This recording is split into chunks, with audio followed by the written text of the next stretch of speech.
I would have a hard time topping last year's class, but this is going to rival it pretty good. Mel Blount changed the game, the way he played the position. He and Willie Brown, I think those two guys developed bump and run and forced the NFL to make life easier on wide receivers. But a dominant player, well over 50 interceptions, had 11 in one season. He's the guy behind his steel curtain. Now, a lot of people don't really know much about Lynn Barney. What do you know about him, and kind of fill us in a little bit? Well, he's a clone of Deion Sanders. Some of the most beautiful feet you'll ever see. You'll see that tonight on tape.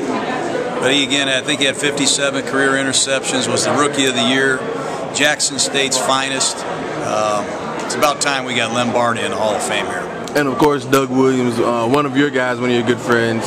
Tell us some fond memories of Doug. Well, Doug's one of my best friends. I've known him for 29 years, and he carried the Tampa Bay Buccaneers on his back as a rookie. They went from worst to first. We all know he went on and did great things, won a Super Bowl with the Redskins. He's the only guy, I think, that could have succeeded Eddie Robinson had any chance. But I'm really proud of Doug. He's been a great friend, loyal friend of mine, and well-deserved honor. So you said this year's class comparison to last year's class. If you had a choice of which team to coach, which one would you take? Different positions this year. You know, we're going to see a couple offensive linemen. Right. You know, Rosie's going in and Art Shell, two very good corners.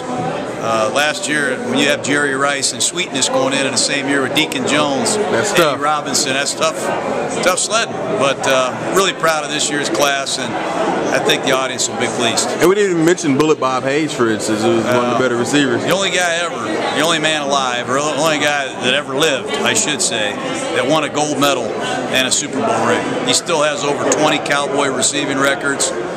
He defined the word fast. And Bullet, that's probably a good name for him.